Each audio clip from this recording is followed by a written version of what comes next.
and welcome to our podcast, Good Deeds Real Estate with a Mission. I'm Diane Davidson from the Fine Homes Group at Keller Williams, and I'm here with my business and domestic partner, my husband, Bill Weidecker. Hello. Welcome. We should do, it's good that we get together like this from Once a time to week. time. Get a chance to need see it each a lot. other. That's marvelous. Simply marvelous. Maybe next time dinner. I would Can we think have so. dinner? There's room on the table. We get a waiter over here.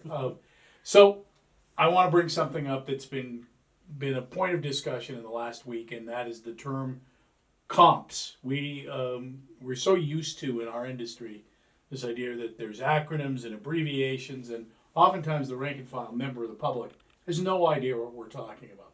Comps, maybe 50% hear the term and have an idea.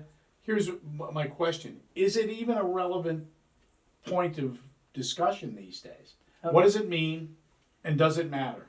Darn, I was going to answer a question with a question, what is a comp? What do you think a comp is? Well, comp, from my perspective, it's this. The real estate appraisers use this. One of the approaches that they use is the sales comparison approach. And one of the things that they use in the sales comparison approach are recent sales, comparable information, comps. And, I guess my question is, in a relatively stable market, does that have some value? And in a rapidly appreciating market or a rapidly depreciating market, what do those comps mean, if anything at all? And so, what are we experiencing out there? You handle the day-to-day sales with the agents on our team. What's going on? Well, so I'm going to back up a little bit when we talk about what a comp is and what's comparable. We talk all the time about a price being attached to terms, meaning when an offer is made and accepted, 2 of the 100 and some odd blanks on the 5-page purchase and sale agreement are related to price, and the rest are related to terms. And when a comp is used, when we look at a price that a sale recorded at, all that's really considered is the price and not the terms. Now, the physical conditions considered, the locations considered, all of those things, which are also considered by a buyer when they're deciding what they want to pay and what terms they'd like to offer, and a seller deciding what they'd like to accept. But none of that is really looked at by an appraiser, and none of that is because they can't know, and to be fair, and none of that is really looked at or can be looked at by most agents because they weren't involved in most sales. Mm-hmm. And so, and that definitely has bearing on the final value. We had a sale recently, so turning it back to you, how valid is it and how relevant is it? And yet a lot of decisions and a lot of, with the appraisals for instance, are based really solely on the comparable properties that are used. This is where there's more art than science with regard to a real estate agent helping to set a starting price for a property that's going to be put on the market looking for a buyer, as opposed to a property that's gone under contract and an appraiser's there to certify reasonable value on behalf of the lending institution. 2 different things. Where there's more art than science with regard to the real estate agent is in this market, you're really, like in any market, the starting price, the asking price is the starting price. In this market, the asking price is the starting price, and the finished price is likely going to be higher. Correct. We know that from going over the numbers that the average property that's listed in the state of New Hampshire is selling for 101.4% of list price. Right. So, to me, if you're basing it just on sold comparable data and saying, here's all the sold comparable data, it tells us your house is worth $400,000, that's what we should price it at. And that's what you'll get.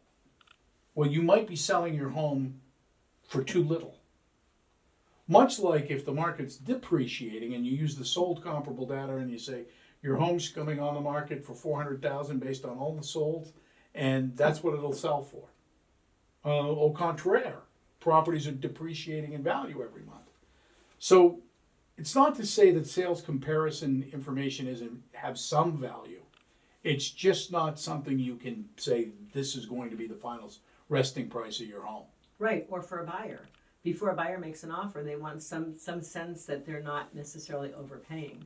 But if we base that on the historical data in a market that's appreciating, then they're going to probably over and over and over lose out on homes. And so if we're not adept when we're counseling our buyers to build in whatever appreciation we can document has occurred, then they're going to keep it. Well, it's irresponsible, right? Because that's a snapshot in time, and the time is different, and the market of the moment is different than the market of that moment. Mm-hmm. And it would be just like what you said, in a declining market, it would be irresponsible to suggest to our buyers that they pay what something closed at 3 months ago, because it's probably a comparable property is probably worth less. So it's really a matter of, it's not to diminish their importance. It's to really understand how to interpret them and to be able to deliver to our seller clients and our buyer clients the as much anecdotal evidence as we can, but also as much market of the moment wisdom to make the proper adjustments based on what has closed, on what that comp is. Mm-hmm. So here's an example where comps can be, it's one thing to understand what a property closed for, and we do our best, by the way, to find out if there's seller concessions, like the seller was giving a credit or leaving a house full of furniture, if there were buyer concessions where they closed and allowed the seller to stay for free for months at a time, because those are things that you can quantify, you can monetize those things and sort of make an adjustment when you're talking to a buyer or seller about the circumstances.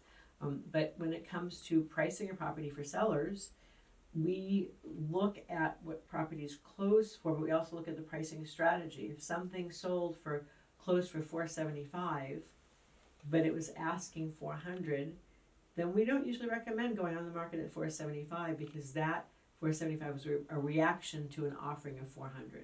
So we do use comps to see where things closed, but we always go a step further to find out what began the process that ended at $475. Yeah, and so the way I look at the information, I just think, yes, it has value, but not as much value as it would in a completely stable market. Correct.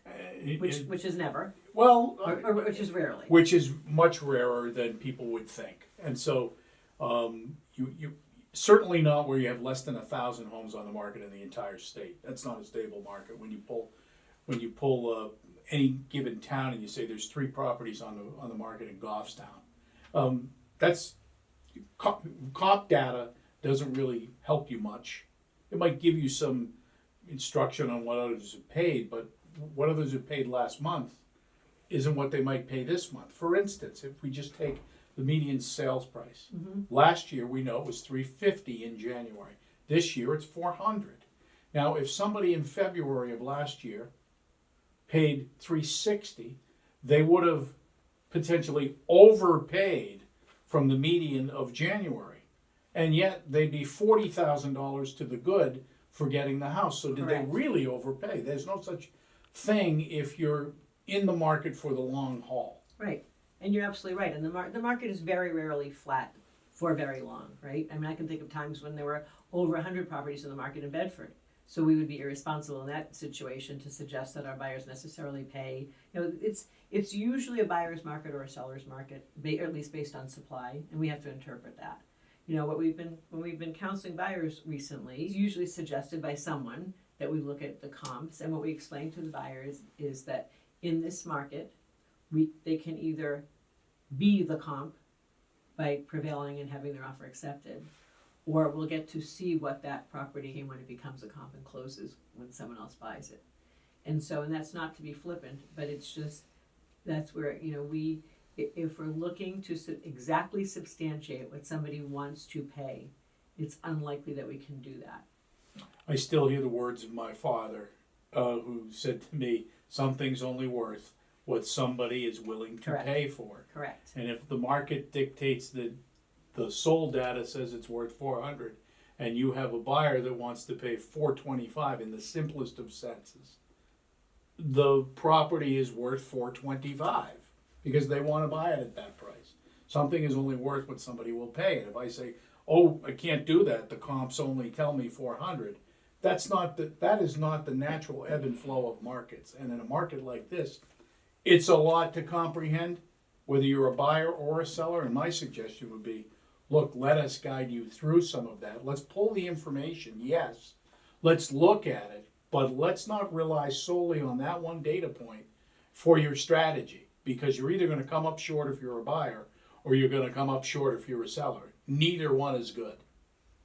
So what I'm hearing you say, Go ahead. that sale that closed at 400, that closed, people go back 6 months, 90 days, that's closed 90 days ago, that probably went under contract 4.5 months ago. It's a sale at 400, but the comp is really should be the adjusted price of that $400. Yeah, you can That's really, I think, what we need to do to be responsible. Yeah. Okay, we're in agreement. Perfect. That's all I got. How In about you? agreement once again. That's good.